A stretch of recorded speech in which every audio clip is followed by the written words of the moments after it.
Hey everyone, so now it's time to preview the NHL playoffs, and I'm going to split this into two videos. This one will be on the Eastern Conference, and next I'll do the Western Conference.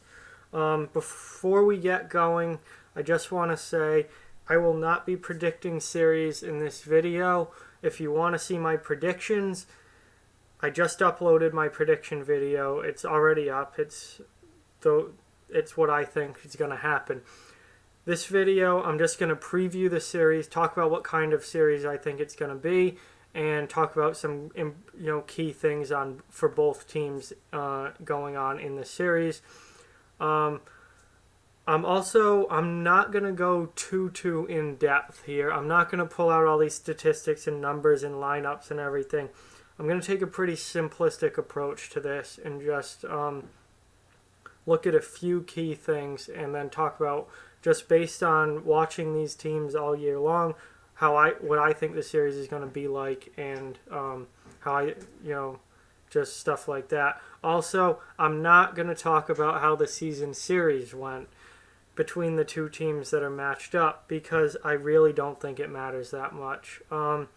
So much could have changed and happened since these teams met in the regular season. Some maybe they met recently, maybe it's been a few weeks or a couple months since they've met, but so much could be different now.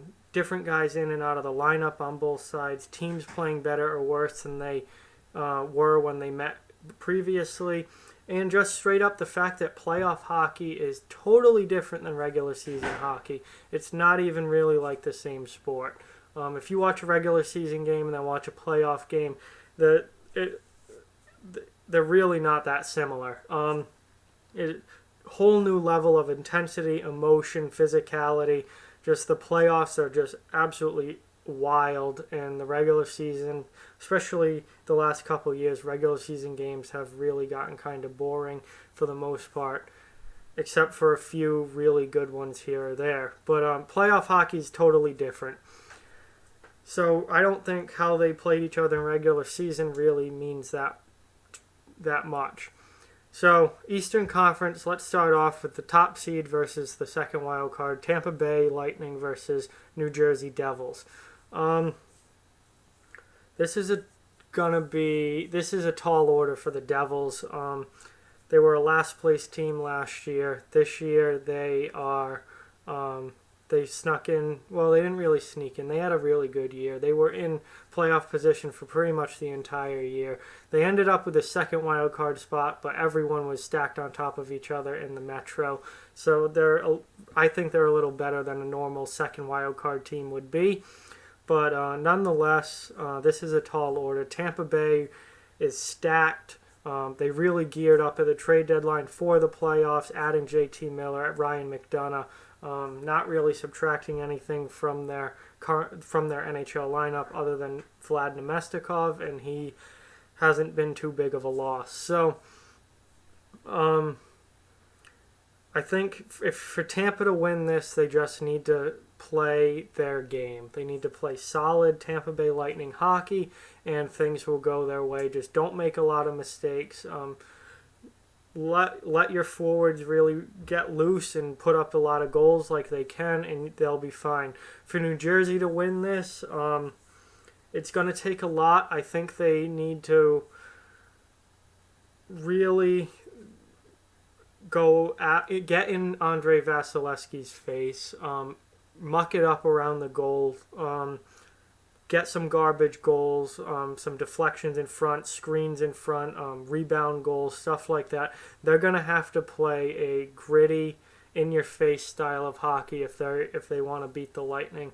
And if they do that, I think they can beat the Lightning. But certainly it's not going to be easy. But this series, I think, will be pretty fun to watch. I think we'll probably see a lot of goals scored. This New Jersey team is not your father's New Jersey Devils. This isn't a trap team. This isn't a team that gives up 20 shots a game. No, this is going to be some high-flying offensive hockey from both sides, and I think it's going to be a lot of fun to watch. And I think it should be a fairly entertaining series. Next up, Boston versus Toronto. This is going to be a heck of a series. Boston has had a really good year. They've been a lot better than people expected this year. They almost won the East, but fell a couple of points short. But they've been really, really good. Toronto is also a very solid team, and Boston's dealing with some injuries right now, although guys should be back by the time the playoffs start. Toronto is in good shape health-wise right now. They have a strong team. I do have questions about Toronto's defense. I think that's an area that Boston can really take advantage of. But Toronto has a really good forward group that can score a lot of goals. So this series I think is going to be extremely tight, extremely close. I will go out on go out and say, well, I'm not making predictions here. I will say that I think whoever wins Game 1 of this Boston-Toronto series wins the series. If Boston wins Game 1, I think they take it. If Toronto goes into Boston and steals Game 1, Toronto is going to upset the Bruins. That's just what I think. But I think this is going to be a very, very fun series to watch, a very exciting series. Boston needs to play very good defense and shut down Toronto's high-powered offense if they want to win. If Toronto wants to win, they need to get Boston into a run-and-gun style, back-and-forth hockey game and put up a lot of goals. And if they can do that, then Toronto will win. If Boston can tighten up defensively and shut them down, then Boston will win. Another extremely close series that I think it's going to be, really, really tight. Washington and Columbus. These are two very evenly matched teams. Washington, despite losing some key players because of cap trouble, they win the Metro again this year, third year in a row. But they're the Washington Capitals, and they always seem to screw it up in the playoffs. And lately, it's been the second round, but either in the first or second round, they screw up somewhere. So they're facing a very tough and very deep Columbus team who is stacked on defense, very deep at forward. Not the greatest point production at forward, but very deep and a lot of good players, whereas Washington is more... a lot of their goals come from their top six, and that after that, it's kind of, energy guys from that point on who don't contribute a ton offensively. So, really what I think this series comes down to is goaltending. Washington, you have your franchise goaltender in Braden Holtby, who has not been great this year, and a very hot backup in Philip Grubauer. I've heard that Grubauer might get to go, at least for the start of this series, which would surprise me a little bit because Holtby's your, franchise goaltender, but Grubauer's the hot hand, and he's been really good, and Holtby has not been really good. But we'll see what they do when the series starts on Thursday. We'll see what direction they go to with goaltending. But either way, they're going to need good goaltending to win this series.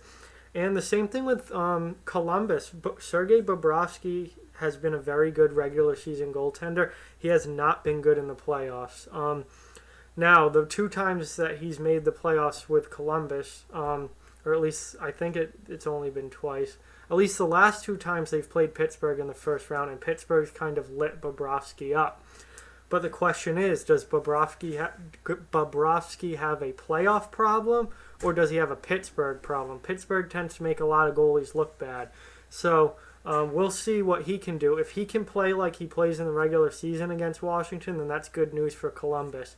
If he looks like he did last year in the playoffs, where he looked tired, out of gas, and giving up lots of goals, then Washington will easily take this series. So this is going to be a very close series, very fun series to watch. I think it's going to be kind of two styles versus each other, where Washington kind of is trying to score a lot of goals, and Columbus is more of that John Tortorella shutdown defense, play really well in your own zone, and the goals will come second type of style. really, I think for both teams it comes down to the same thing, goaltending. This series is so tight. They're so evenly matched. It's going to come down to who gets better goaltending. And whichever team's goaltender plays better, they'll get the win in this series. Finally, Pittsburgh versus Philadelphia.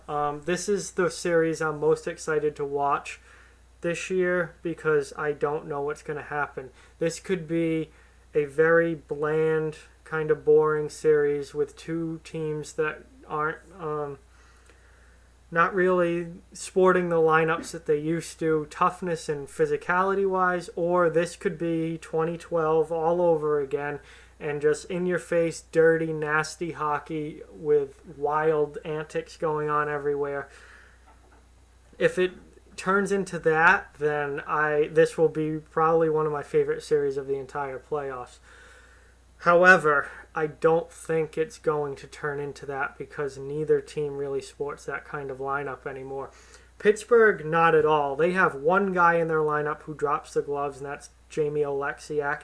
And other than that, no one else is really even that willing to fight. You might get you might get Malkin in a playoff series if you get under his skin enough.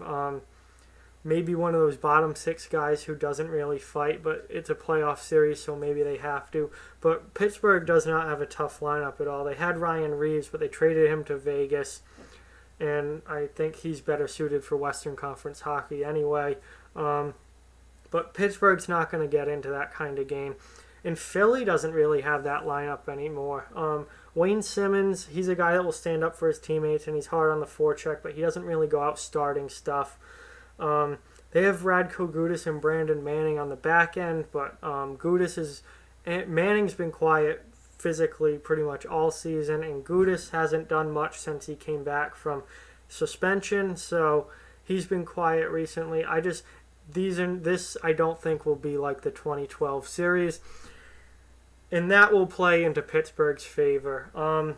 Pittsburgh, for them to win this series, all they have to do is play to their potential. If they play Pittsburgh Penguins hockey, the kind of hockey that's won them 2 Stanley Cups in a row, they will dispatch Philadelphia. If Philadelphia wants to win this series, they need to turn it into 2012. That is how the Flyers beat the Penguins. That's how they've beaten the Penguins in recent history. For the Flyers to match Pittsburgh, they have to get in their face, play dirty, nasty hockey, get them off their game, get them more worried about, side stuff that's going on rather than the game itself, and that's how Philly beats the Penguins. The problem with that, though, is this is kind of a double-edged sword because Pittsburgh has the best power play in the league. And Philadelphia's penalty kill is pretty atrocious. It's below 80%, which is just really not good at all. So for Philly to win, they're going to have to take Pittsburgh off their game, play physical, nasty hockey while not taking penalties. Or at least if they do take penalties, you have to take someone from the other side with you. So that's a really fine line for the Flyers. But I think that's what they have to do to beat Pittsburgh because straight up in a real polite back-and-forth hockey game of playing, hockey following the rule book, Pittsburgh's going to beat Philly 9 out of 10 times. But if Philly can turn it into that 2012 type series where things get out of control and nasty, then they thrive in that environment. So that's what I think about that series. That's what I think about the 4 Eastern Conference series. If you want my predictions, check out my prediction video that I just uploaded. Thank you very much for watching. Like, comment, share, subscribe. Follow on social media. Links are in the description. Check out offthewallhockey.com. Thanks again for watching. Western Conference preview coming right up. Recording it right after this. Thank you again, and talk to you guys soon.